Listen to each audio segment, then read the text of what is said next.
Jesus Christ, Declan! The concrete slab came down like God's own hammer, missing Declan Morrissey's skull by 3 inches.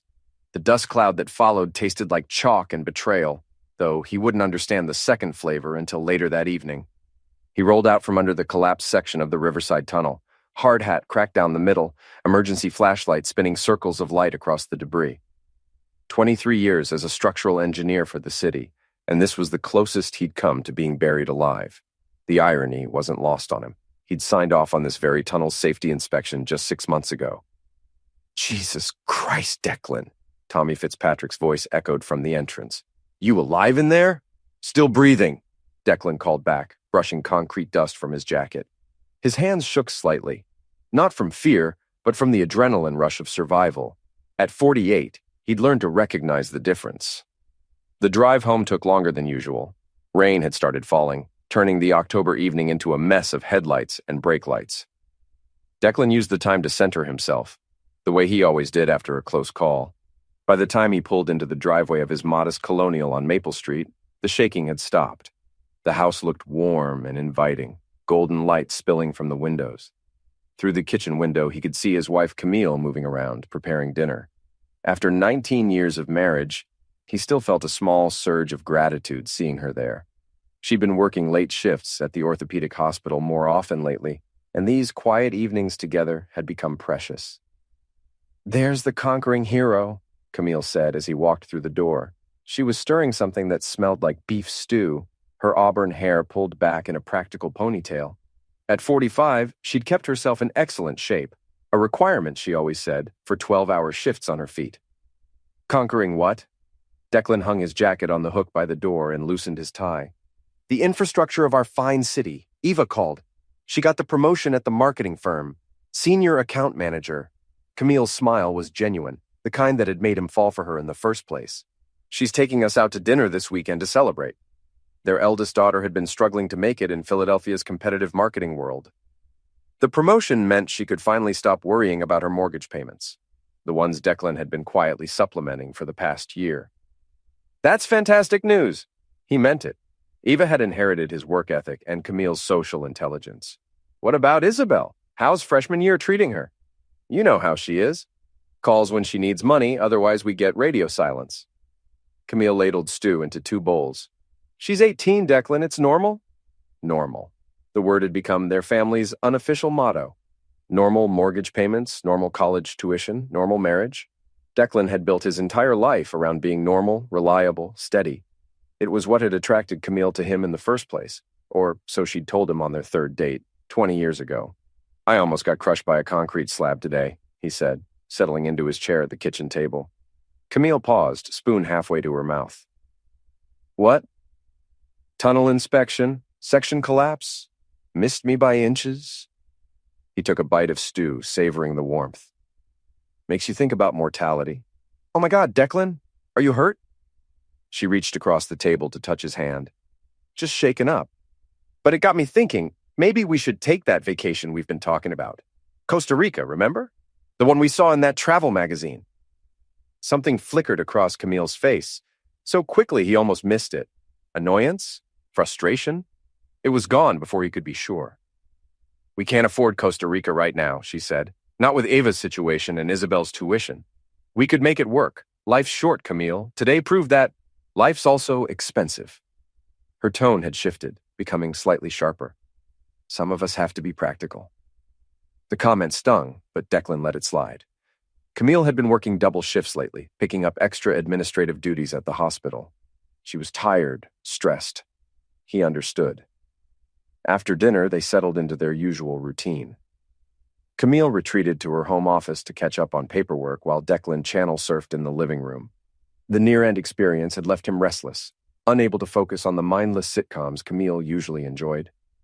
He wandered upstairs to check his email, settling into the small desk in their bedroom. Bills, work updates, spam. Nothing unusual. He was about to close the laptop when he noticed Camille's phone charging on her nightstand. It was buzzing. Declan had never been a jealous husband. In 19 years of marriage, he'd never once checked Camille's phone or questioned her whereabouts. Trust had been the foundation of their relationship from the beginning. but something about the insistent buzzing made him glance over. The screen lit up with a message notification, not from her usual phone. This was a second device, smaller and sleeker than her regular iPhone, a phone he'd never seen before. Can't wait to see you tomorrow. Room 412 at the Marriott. W. Declan stared at the message until the screen went dark. Then he sat there in the growing darkness, listening to the sound of his own breathing.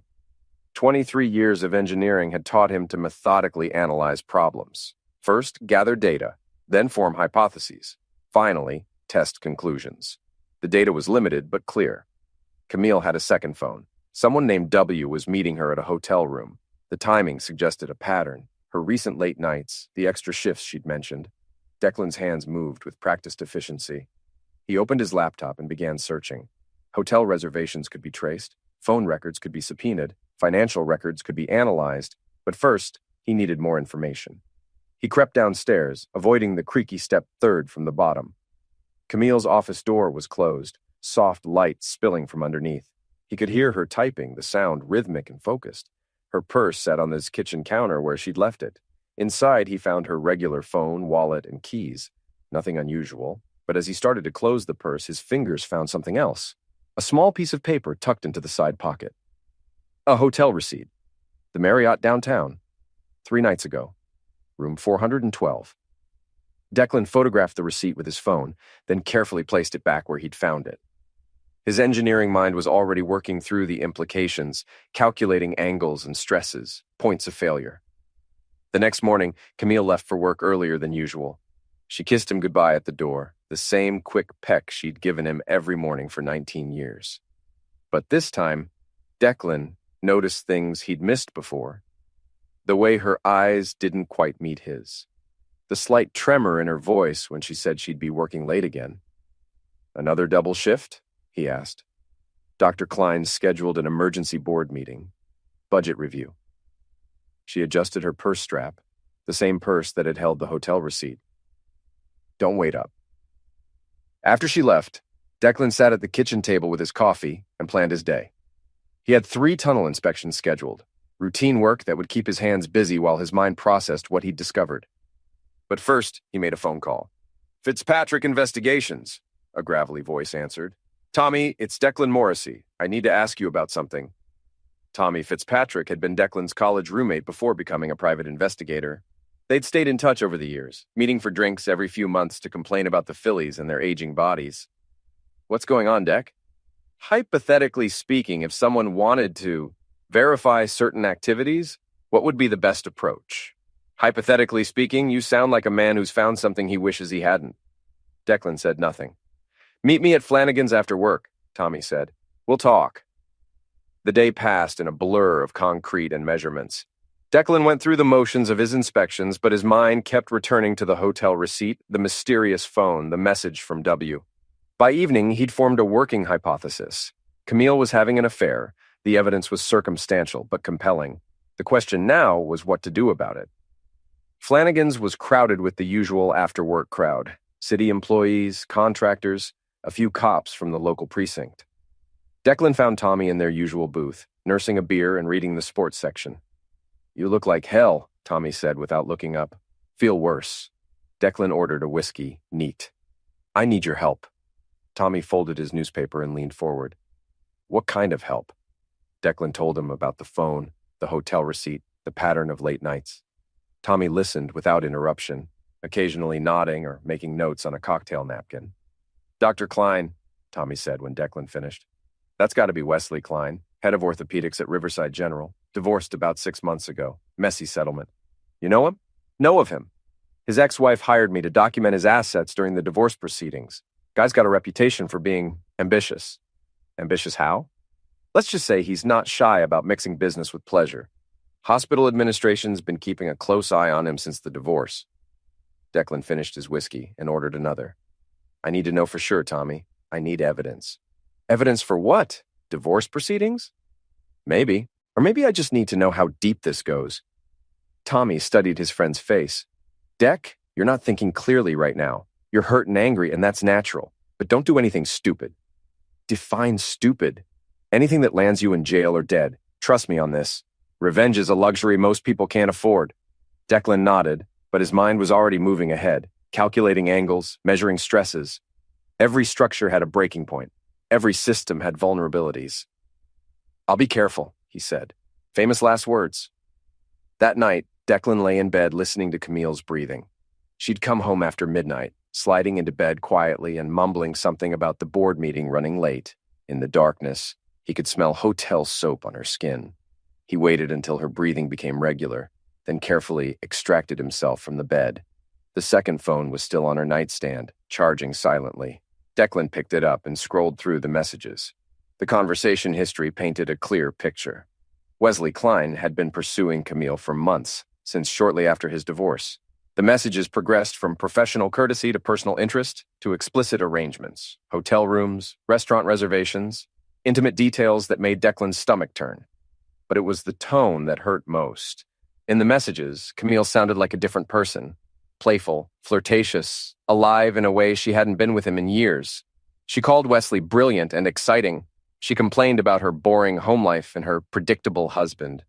Declan scrolled back through months of messages, documenting everything. Screenshots, timestamps, location data. His engineering mind cataloged it all with mechanical precision, even as his heart shattered. The most recent messages made his blood run cold. Wesley: "Your husband suspects?" Camille: "No, he's completely oblivious. Probably wouldn't notice if I moved out." Wesley: "Maybe it's time to make that happen." Camille: "Not yet. Need to secure the finances first. He's got everything tied up in joint accounts." Wesley: "I can help with that. I know people." Camille: "Let's discuss it tomorrow. Room 412. Declan set the phone down carefully and walked to the bathroom. He splashed cold water on his face and looked at himself in the mirror. The man staring back was a stranger, hollow-eyed, pale, aged years in a single day. His phone buzzed with a text from Tommy. "Found something. Meet me tomorrow at lunch. Flanagan's." Declan deleted the message and returned to bed. Camille stirred as he settled back under the covers. "You okay?" she murmured. "Fine," he whispered, "just checking the time." She made a small sound of acknowledgement and rolled away from him.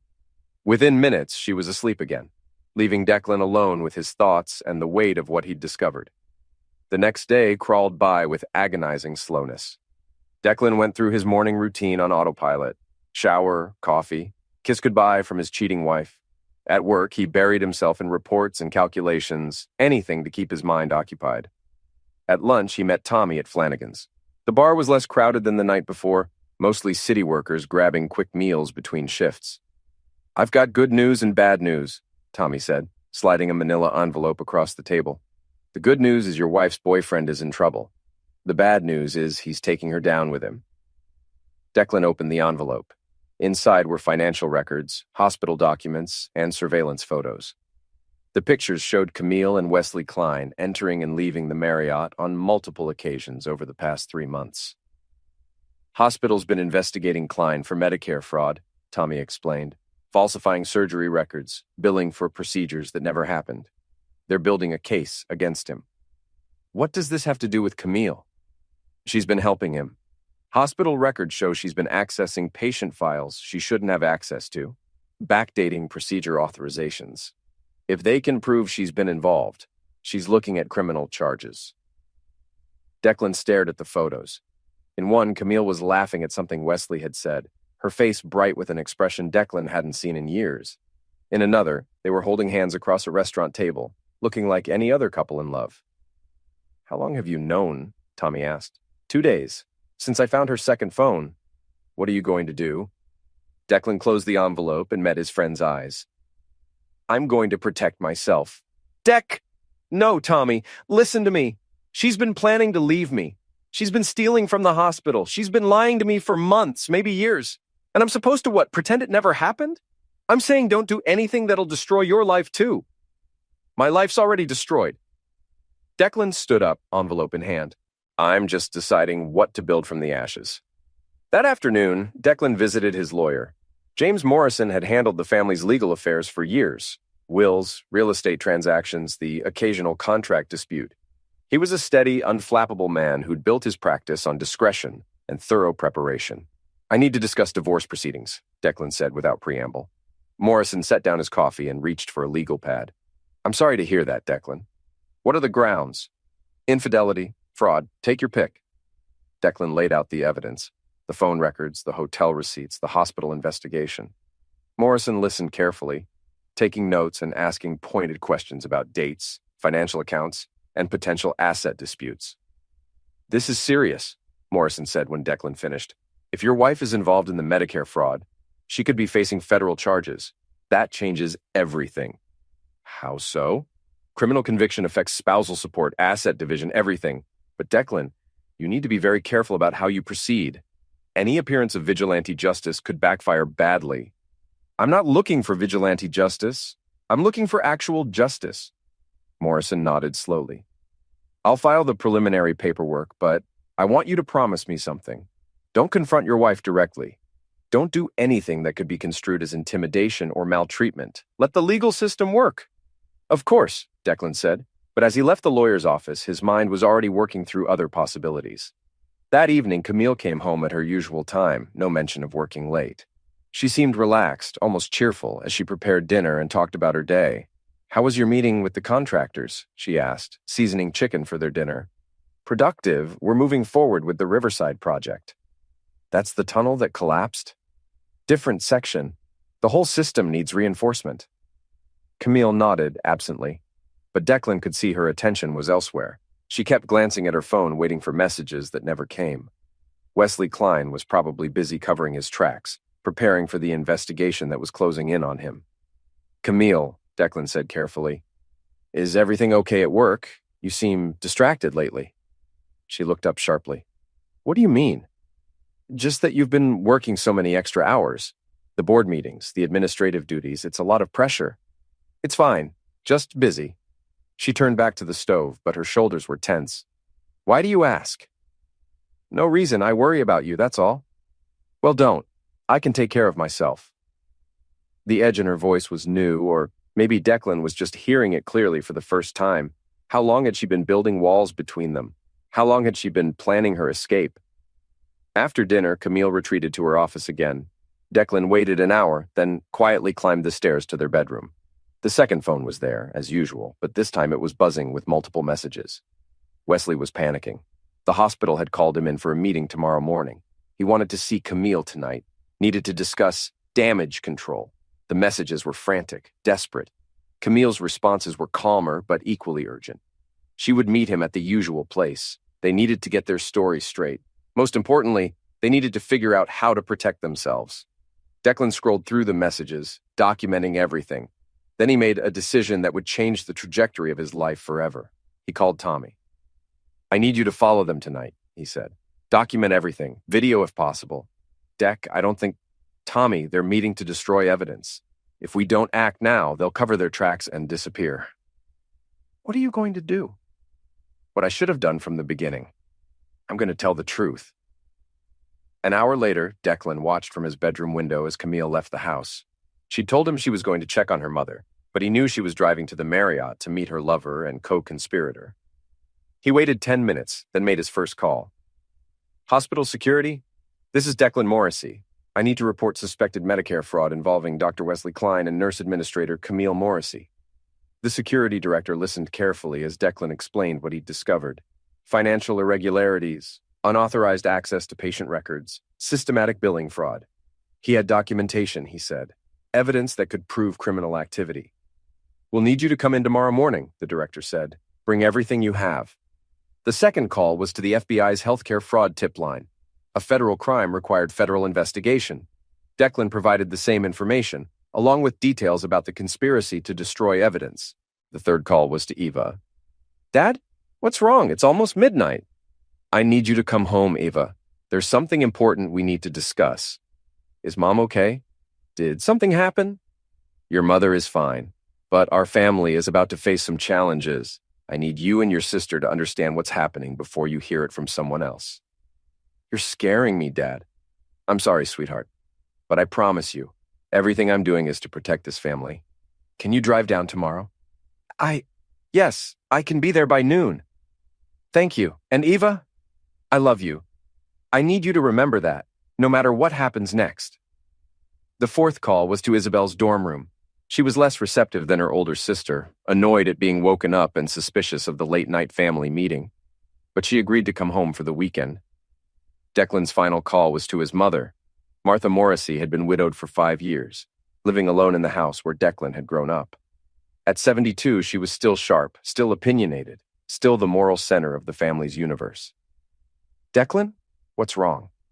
"Mom, I need to tell you something about Camille." He explained everything, the affair, the fraud, the lies. Martha listened in silence, occasionally asking pointed questions that revealed how much she'd suspected over the years. "I never trusted her," Martha said when he finished. "Too smooth, too charming. Your father always said pretty words were like fresh paint. They covered up the rot underneath. I loved her, Mom. I still love her. Love isn't enough, son. Not when there's betrayal involved. What are you going to do?" "What Dad would have done. I'm going to fight for what's right." "Good. And Declan?" "Yes. Don't let her take the girls from you. They're going to be confused, angry. They might blame you for breaking up the family, but blood is thicker than water, and truth is stronger than lies." Declan hung up and sat in the dark kitchen, waiting for Camille to come home. Tommy had texted updates throughout the evening. Surveillance photos of Camille and Wesley entering the hotel. Timestamps that would be crucial evidence in the coming legal proceedings. Camille returned at 2 a.m., slipping into the house quietly and tiptoeing upstairs. She undressed in the bathroom and slid into bed, probably thinking Declan was asleep. "How's your mother?" he asked quietly. "What?" Camille went rigid beside him. "You said you were checking on your mother. How is she?" "Oh, she's fine. Just needed help with her computer." "At midnight?" "She's a night owl. You know that." Declan knew no such thing. Camille's mother went to bed at 9 o'clock every night and had for as long as he'd known her. But he didn't challenge the lie. There would be time for truth tomorrow. "Good night, Camille." "Good night." Neither of them slept much. The morning brought gray skies and the first frost of the season. Declan made coffee and toast, going through the motions of normalcy while his wife showered and dressed for work. "I might be late again tonight," she said, adjusting her hair in the hallway mirror. "The Klein situation is getting complicated." "I'm sure it is." Something in his tone made her look at him sharply. "What's that supposed to mean?" "Nothing. Just that workplace complications tend to get messy." She stared at him for a long moment, then grabbed her purse and keys. "I'll call you later." After she left, Declan drove to the hospital. The security director was waiting in his office, along with the hospital's chief legal counsel and an FBI agent who'd been assigned to the Medicare fraud investigation. "Mr. Morrissey," the FBI agent said, "we understand you have information about fraudulent billing practices."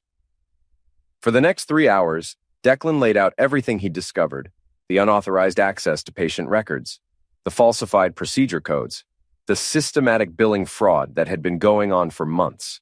He provided copies of the phone records, financial documents, and surveillance photos Tommy had taken. "This is substantial evidence," the legal counsel said. "We'll need to act quickly before they destroy any remaining documentation." "What happens now?" Declan asked. "We execute search warrants," the FBI agent said. "Computers, phones, financial records. We'll probably make arrests within the week." "What about my wife?" "That depends on the extent of her involvement. If she was just following orders, she might face disciplinary action. If she was an active participant in the fraud, she's looking at federal charges." Declan nodded and stood to leave. "There's something else you should know. They're meeting regularly to coordinate their activities. Hotel room 412 at the downtown Marriott. Tonight, probably around 8 o'clock. The FBI agent made a note.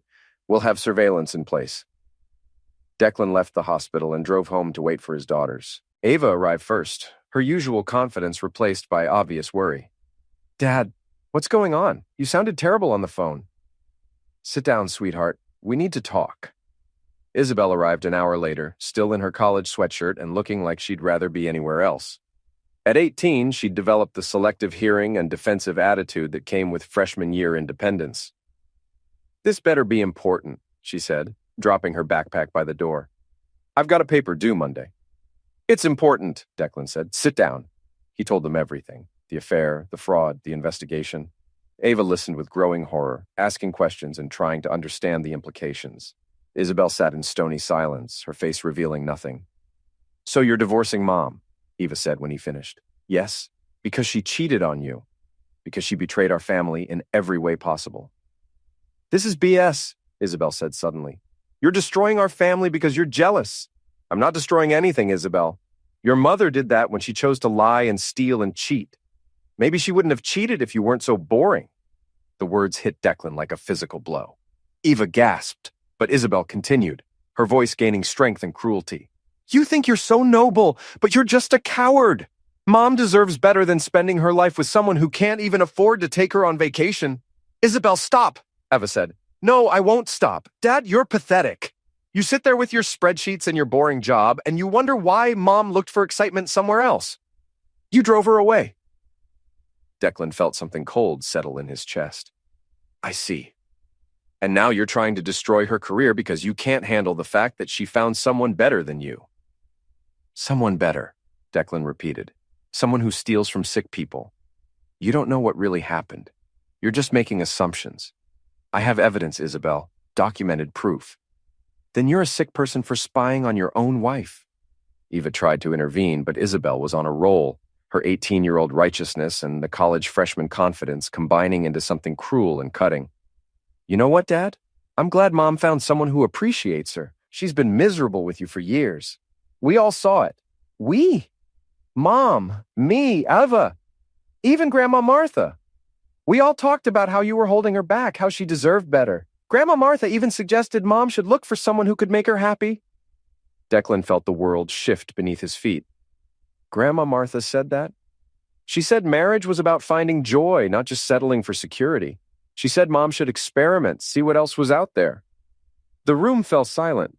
Eva was staring at her sister in horror, but Declan was processing the deeper betrayal. His own mother had encouraged his wife's affair. I see, he said quietly. And what did you tell your mother when she asked for this advice? I told her to go for it, Isabel said defiantly. I told her life was too short to waste on someone who couldn't make her happy. And you, Eva? Eva's voice was barely a whisper. I didn't know she was married to someone else. I thought she was just unhappy. But you encouraged her to leave me. I encouraged her to find happiness. I didn't know she was committing crimes. Declan stood up slowly, his body feeling heavy and old. I want both of you to leave. Dad, Eva started. No, you've made your positions very clear. You think I'm boring and pathetic. You think your mother deserves better than me. You encouraged her to find that somewhere else.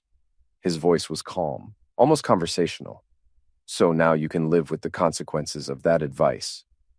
What do you mean? Isabel asked, some of her defiance wavering. I mean, you're on your own. No more mortgage help for you, Eva. No more tuition payments for you, Isabel. You want to support your mother's choices? You can support yourselves. You can't do that, Isabel said. I can do exactly that. I've already called the bank. Eva's mortgage supplement stops immediately.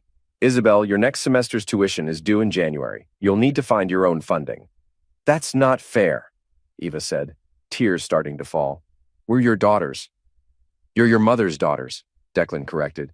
You've made that abundantly clear. Now you can choose which parent you want to live with. Dad, please, Eva said. I'm sorry, I didn't mean... You meant every word, both of you. And that's fine, but don't expect me to pay for the privilege of being insulted and betrayed. Isabel's face had gone pale.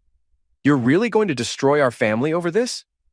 I didn't destroy our family. Your mother did. I'm just deciding who gets to pick up the pieces. He walked to the front door and opened it. I want you both out of my house. You can stay with your mother or your grandmother or your precious Dr. Klein, but you can't stay here. Eva was crying openly now. Daddy, please.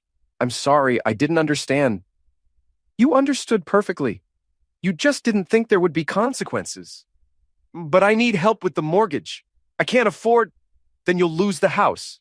Or you can ask your mother to help you. She's been planning to leave me anyway, right? She must have been setting aside money for her new life. Isabel stood up, her jaw set with teenage stubbornness. Fine, we don't need you anyway. Mom's going to be so much happier without you. I'm sure she will be, from her prison cell. She's not going to prison. You're just trying to scare us. Federal Medicare fraud carries a mandatory minimum sentence of 5 years. Wire fraud adds another 5. Conspiracy charges add another 5. Your mother is looking at 15 years minimum, assuming she cooperates with the investigation.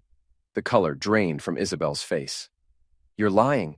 I'm an engineer, sweetheart. I don't lie about facts. Eva was sobbing now. Dad, please, can't we work this out? Can't we be a family? We were a family. Then you all decided I wasn't good enough. Now you get to live with that decision. He stood by the open door waiting.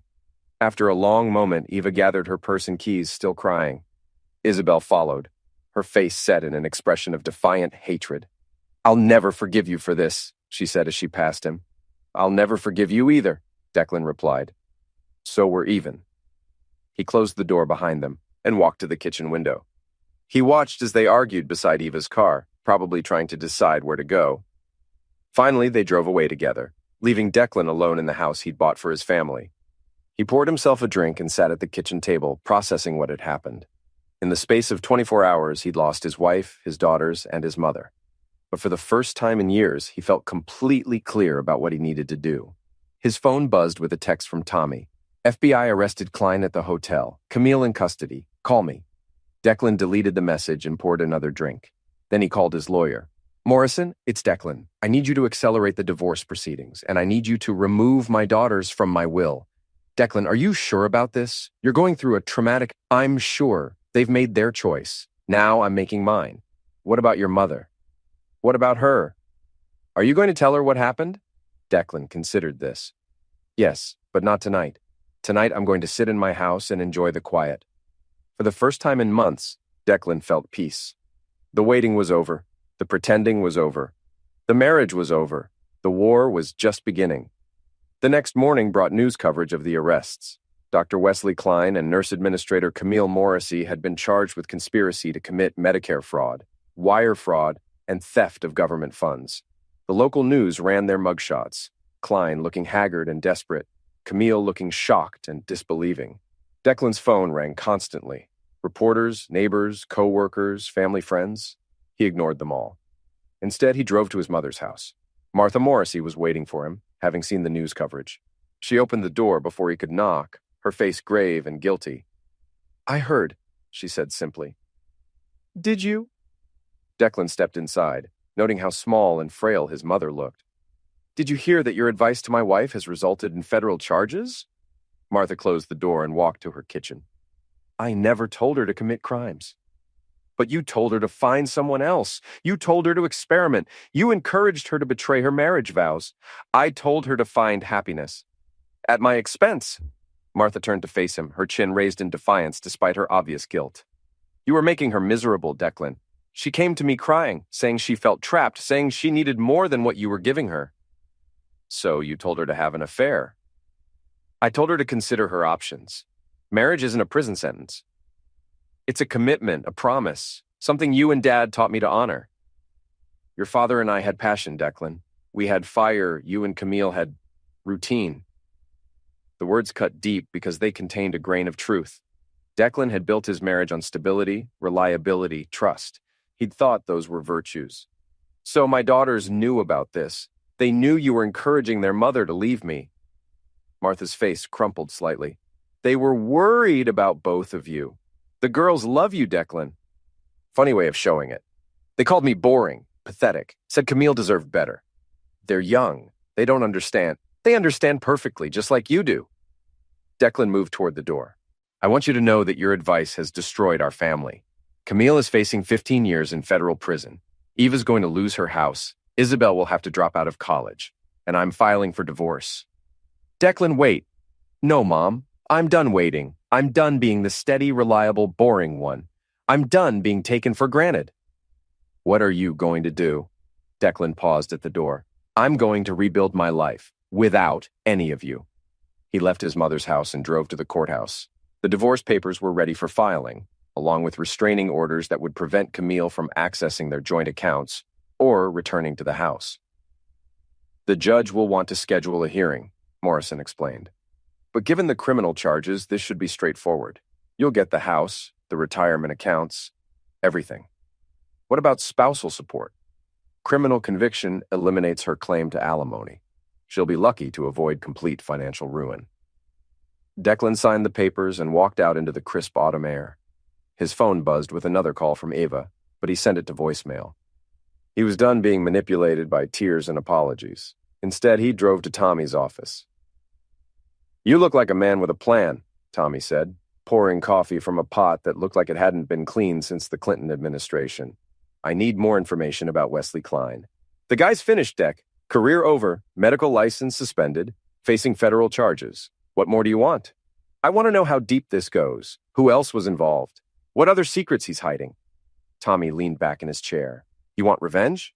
"I want justice." "Same thing sometimes. Klein destroyed my marriage. He corrupted my wife. He stole from sick people. And he's probably going to plea bargain his way to a lighter sentence while Camille takes the fall." "What do you want me to find?" "Everything. His finances, his other relationships, his medical history, his family connections. Everything that could be used against him. That's going to be expensive." "I can afford it." Declan pulled out his checkbook. "I've got 19 years of marriage savings and no family to spend it on." Tommy took the check and nodded. "I'll have a full report by the end of the week." Declan's phone rang as he left Tommy's office. This time, it was his lawyer. "Declan, we have a problem. Camille made bail. She's been released pending trial." "Where is she?" "We don't know. She's not allowed to contact you directly because of the restraining order, but she's legally free to move around the city." "What about the house?" "Still protected. She can't go within 500 feet of the property." Declan felt a cold satisfaction. Camille was discovering what it felt like to be homeless, cut off from her support system, facing an uncertain future. His phone buzzed with a text from an unknown number. "We need to talk." See. He deleted the message without responding. The next few days passed in a blur of legal meetings, financial arrangements, and paperwork. Declan moved through it all with mechanical precision, settling his affairs and preparing for the next phase of his life. He returned to work, ignoring the stares and whispered conversations of his co-workers. The story had made the local news and everyone knew about his wife's arrest. But Declan found he didn't care about their opinions or their pity. On Thursday morning, Tommy called with his report. "Klein's broke," Tommy said without preamble. "Divorce settlement wiped him out. Legal fees are destroying what's left. He's been borrowing money from some very unsavory people."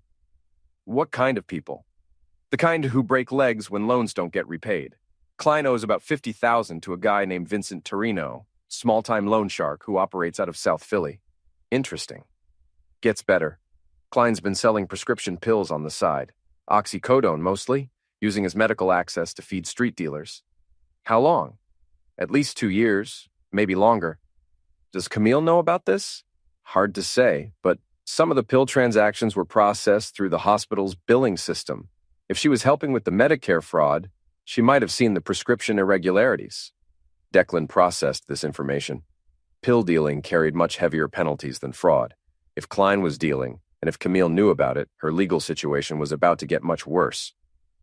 "There's something else," Tommy said. "Klein's medical license. He's had 3 malpractice suits in the past 5 years. Hospital's been covering for him, settling out of court." "What kind of malpractice?" "Botched surgeries, mostly. One patient died from complications after Klein operated while allegedly intoxicated. Family got a big settlement. Klein got a slap on the wrist." Declan felt his anger crystallizing into something harder and more focused. Wesley Klein wasn't just a homewrecker and a thief. He was a butcher who'd been protected by the system. "I want copies of everything," Declan said. "What are you planning?" "I'm planning to make sure justice gets served." That evening, Declan sat in his empty house and made a series of phone calls. The first was to the DEA's prescription pill misuse hotline. He provided detailed information about Klein's pill-dealing operation, including dates, amounts, and the names of dealers he'd identified from Tommy's report. The second call was to the state medical board. He reported Klein's history of malpractice, the pattern of cover-ups, and the hospital's failure to discipline a dangerous doctor. The third call was to Vincent Torino's social club in South Philadelphia. "Yeah," a gravelly voice answered. "I have information about Dr. Wesley Klein." "Who is this?" "Someone who thinks Klein needs to face his responsibilities." There was a long pause. "What kind of information?" "The kind that might help you collect your money. Klein's hiding assets. I know where they are." "You wearing a wire?" "I'm a structural engineer, not a cop. I just want Klein to pay for what he's done." "Meet me tomorrow night. Tony's Bar on Passyunk, 9 o'clock. "How will I know you?" "I'll know you." The line went dead. Declan spent the rest of the evening planning his next moves. Klein was about to discover that destroying a family had consequences beyond legal proceedings. The next day brought more unwelcome news. Ava had called in sick to work and was apparently hiding out at a friend's apartment, unable to face her coworkers after the news coverage. Isabel had dropped out of her classes and was staying with Camille's sister in New Jersey. His daughters were suffering, and part of Declan felt guilty about that. But a larger part of him remembered their words, their casual cruelty, their assumption that he would always be there to clean up their messes. At 9 o'clock that evening, Declan walked into Tony's bar. It was a narrow, smoky place with cheap beer and expensive silence. Vincent Torino was exactly what Declan had expected, short, thick, wearing a tracksuit that had seen better decades. "You the engineer?" Torino asked, gesturing to an empty chair. "That's me. What do you know about Klein?" Declan laid out Klein's financial situation, the divorce settlement, the hidden accounts, the property transfers designed to shield assets from creditors. Torino listened carefully, occasionally asking pointed questions that revealed a sharp understanding of money and leverage. "Why are you telling me this?" Torino asked when Declan finished. "Klein destroyed my family. I want him to face consequences." "Legal consequences ain't enough?" "Legal consequences don't cover pain and suffering." Torino smiled, showing teeth that had seen too many fights. "I like you, engineer. You got balls. Most people, they just whine to lawyers. I'm not most people." "No, you ain't." Torino finished his beer and stood up. "Klein's going to pay what he owes one way or another. Thanks for the information." As Declan left the bar, he felt a dark satisfaction. Klein was about to learn that actions had consequences, and some debts couldn't be discharged through bankruptcy. Over the weekend, the news got worse for Klein and Camille. The DEA raided Klein's apartment and found evidence of prescription pill trafficking. Additional federal charges were filed, carrying mandatory minimum sentences that would put both of them away for decades. Camille's lawyer called Morrison with a plea deal offer. She would testify against Klein in exchange for reduced charges and a shorter sentence. "What do you want me to tell them?" Morrison asked. "Tell them I don't care what she does," Declan said. "She made her choices. Now she gets to live with them." "Declan, she's still your wife." "She's my soon-to-be ex-wife. And a federal criminal. I have no interest in her legal strategy." That afternoon, Declan received a visit from Eva. She looked terrible, pale, thin, her usual confidence completely shattered. "Dad, please," she said when he opened the door. "Can we talk?" "There's nothing to talk about." "Yes, there is. I know you're angry and you have every right to be, but I'm losing everything. The bank's foreclosing on my house. I might lose my job. I need help." "You chose your side, Ava. You called me pathetic and boring. You said your mother deserved better than me. I was wrong. I was stupid and wrong, and I'm sorry." "Sorry doesn't pay your mortgage." Eva started crying again, the kind of hopeless sobbing that came from genuine desperation. "Dad, I don't know what to do. I don't have anyone else to turn to." "You have your mother. Mom's in jail. She can't help anyone." "Then you have Grandma Martha. She's the one who encouraged this whole situation. Grandma's broke too. Social Security barely covers her rent." Declan felt a moment of wavering, the old instinct to protect and provide reasserting itself. But then he remembered Eva's words, her casual dismissal of his worth, her encouragement of her mother's betrayal. "I'm sorry you're in this situation," he said, "but you helped create it. You encouraged your mother to destroy our family. Now you get to experience the consequences." "But I'm your daughter." "You're Camille's daughter. You chose her side, remember?" Eva's face crumpled. "Dad, please, I'll do anything. I'll apologize publicly, I'll testify against Mom, anything. Just please don't abandon me." "I'm not abandoning you. I'm letting you experience independence." "Isn't that what you wanted? For your mother to be free from her boring, pathetic husband?" "That's not what I meant. That's exactly what you meant. You just didn't think it would cost you anything." Declan closed the door and walked back to his kitchen. Through the window, he could see Eva sitting in her car, sobbing into her phone, probably calling Isabel or Camille's sister, or anyone who might offer help. But Declan was done being the family's emergency fund. He'd spent 19 years providing stability and support, only to be told he wasn't good enough. Now his wife and daughters were learning what life looked like without his steady, reliable, boring presence. His phone buzzed with a text from Tommy. Klein got knocked up in jail. Broken ribs, concussion. Word is Vincent's people got to him. Declan deleted the message and poured himself a drink. Justice was being served one way or another. The following week brought the preliminary hearing for Klein and Camille's case.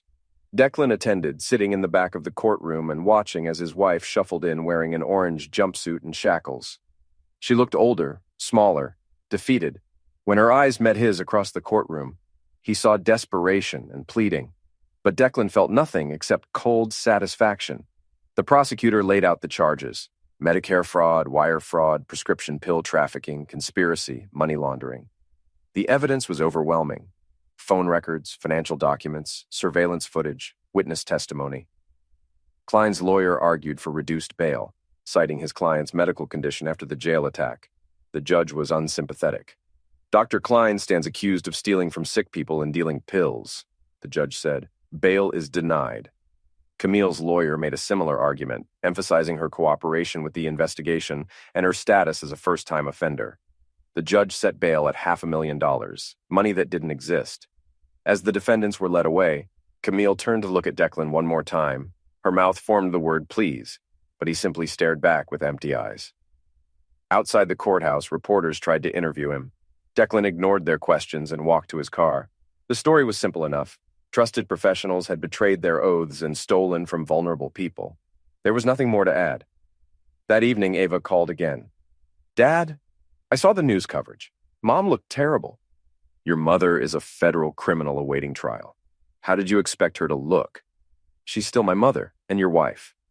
"She stopped being my wife the moment she decided to betray our marriage, and she stopped being your mother when she chose her own selfish desires over her family's welfare." "That's not fair." "Fair?" Declan's voice rose slightly. "Was it fair when she spent months lying to me? Was it fair when she stole from sick people? Was it fair when you told me I was pathetic and boring? I didn't mean... You meant every word, just like your mother meant every lie she told me. Just like Grandma Martha meant every word of encouragement she gave to your mother's affair. We're your family." "No, Ava. You were my family. Now you're strangers who happen to share my last name." He hung up and blocked her number. The next few weeks passed quietly. Declan returned to his normal routine: work, home, solitary dinners, peaceful evenings without drama or lies. He discovered that he actually enjoyed the silence, the predictability, the absence of emotional manipulation. Tommy provided regular updates on Klein's situation. The doctor had been transferred to protective custody after a second attack, but his legal position was hopeless. The pill trafficking charges alone carried a 20-year minimum sentence. Camille's situation was slightly better. Her cooperation with the prosecution had earned her consideration for a reduced sentence, but she was still looking at 5 to 7 years in federal prison. More importantly for Declan, the divorce proceedings were moving smoothly. With Camille unable to contest the filing and facing criminal conviction, the court was prepared to grant Declan everything he'd asked for: the house, the savings, the retirement accounts, even Camille's car and personal property. In December, 3 months after the arrest, Declan received an unexpected visitor. Vincent Torino stood on his front porch wearing the same tracksuit and the same carnivory smile. "Engineer," Torino said. "Got a minute? What do you want?" "To thank you. Klein paid up, with interest." "I don't know what you're talking about." "Of course you don't. But hypothetically speaking, if someone had provided information that helped collect a debt, that someone might be entitled to a finder's fee." Torino handed Declan an envelope.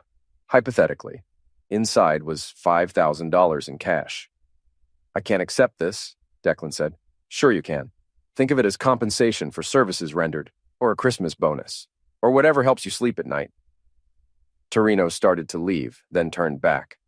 "You know, engineer, you got a talent for this kind of work. If you ever get tired of inspecting tunnels, give me a call." Declan closed the door and stared at the money. It represented everything he'd never wanted to become: vengeful, calculating, willing to use violence by proxy. But it also represented justice served when the legal system moved too slowly. He put the money in his safe and tried not to think about what it meant. Christmas arrived without celebration.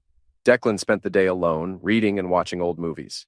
Eva and Isabel had sent cards, awkward, desperate attempts at reconciliation that went unanswered.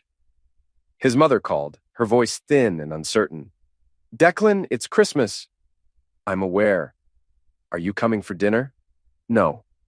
"Son, this has gone on long enough. We're family. We make mistakes, but we forgive each other." "Some mistakes can't be forgiven, Mom. Some betrayals are too deep." "I never meant for any of this to happen." But you did mean to encourage my wife to have an affair. You did mean to undermine my marriage. You did mean to turn my daughters against me." Martha was crying now. I thought, I thought she was unhappy. I thought she needed more excitement in her life. She had excitement. She had love, security, loyalty, commitment. She had a family. But that wasn't enough for her, and it wasn't enough for you. What can I do to make this right? Nothing, absolutely nothing. He hung up and turned off his phone. In January, the plea bargains were finalized. Klein pled guilty to all charges in exchange for a 25-year sentence. He would be eligible for parole in 15 years, assuming he survived that long in federal prison. Camille pled guilty to fraud and conspiracy charges in exchange for a 7-year sentence. She would likely serve 5 years with good behavior. The divorce was finalized the same week. Declan walked out of the courthouse as a free man, legally and financially independent, tied to no one, and responsible for no one except himself.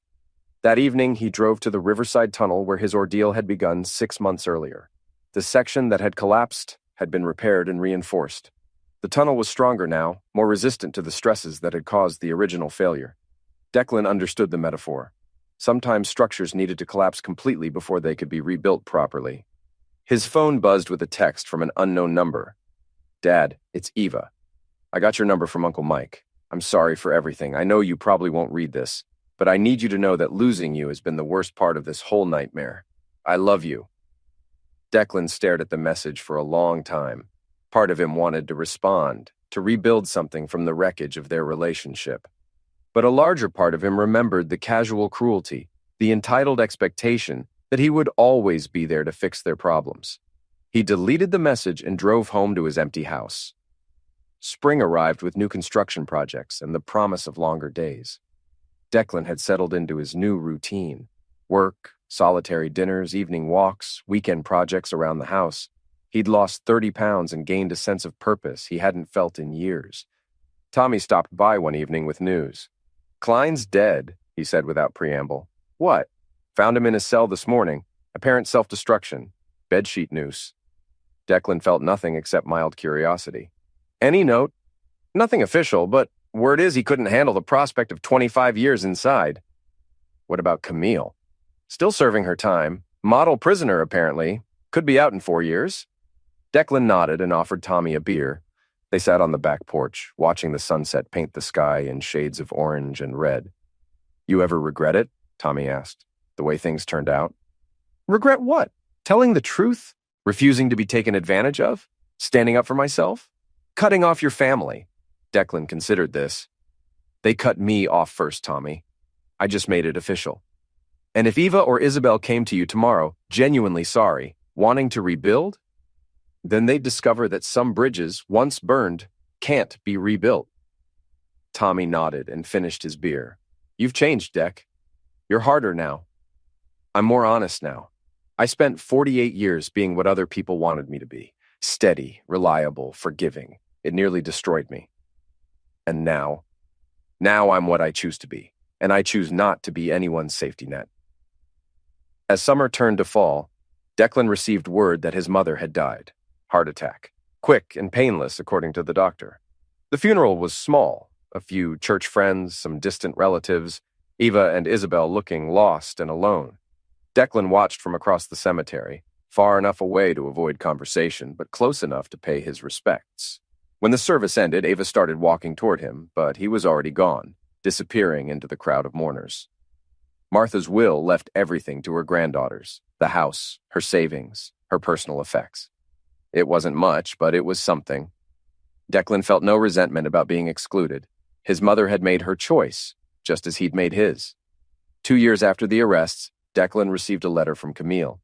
It had been forwarded through Morrison's office, since she didn't have his current address.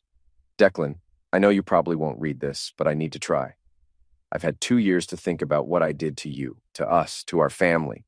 There are no excuses. I was selfish, cruel, and stupid. I threw away 19 years of marriage for a few months of excitement. I know I destroyed everything. I know the girls blame me for losing you. I know I ruined their lives as much as I ruined ours, but I need you to know that I never stopped loving you, even when I was betraying you. Wesley is dead. I suppose you heard. He couldn't face the consequences of what we'd done. I think about that every day. how our selfishness led to so much destruction. I don't expect forgiveness. I don't deserve it. But I want you to know that I understand now what I had, what I threw away. You were the best man I ever knew, and I was too stupid to appreciate it. The girls ask about you sometimes. They're struggling, but they're surviving. Eva lost her house, but found a smaller apartment. Isabel finished college on loans and grants. They both regret what they said to you. They both love you. I'll be released next year. I don't know where I'll go or what I'll do. I just know that I'll spend the rest of my life regretting what I did to you. I love you. I always loved you. Camille Declan read the letter twice, then fed it into his paper shredder. Love without loyalty was just words. Regret without consequences was just sentiment. He poured himself a drink and sat on his back porch, watching the sun set over the city he'd spent his career keeping safe. In the distance, he could see the lights of the Riverside Tunnel, stronger now than it had ever been. Some structures could be repaired. Others needed to be demolished completely and rebuilt from the foundation up. Declan had chosen demolition. 3 years after the arrests, on a cold February morning, Declan was inspecting a bridge downtown when he saw Eva. She was walking out of a coffee shop, looking older but more confident than the last time he'd seen her. She spotted him across the street and froze. For a moment, they stared at each other across the flow of morning traffic. Eva raised her hand slightly, a tentative wave. Declan looked at her for a long moment, then turned and walked away. Some bridges were meant to stay burned. That evening, Declan sat in his study and opened his laptop. He'd been thinking about writing a book, a manual for structural engineers maybe, or a memoir about building and rebuilding. Something about foundations and stress points and knowing when to tear something down rather than trying to repair it. He started typing. Chapter 1. The Day the Tunnel Collapsed. The concrete slab came down like God's own hammer, missing my skull by 3 inches. I should have died that day. Instead, I learned how to live. Outside, the first snow of winter began to fall, covering the city in a blanket of white. Fresh starts were possible, Declan thought. You just had to be willing to clear away the debris first. He wrote until dawn, alone in his house, free from the weight of other people's expectations and betrayals. For the first time in years, he felt genuinely happy. Some men were builders, others were destroyers. Declan Morrissey had learned to be both. The end.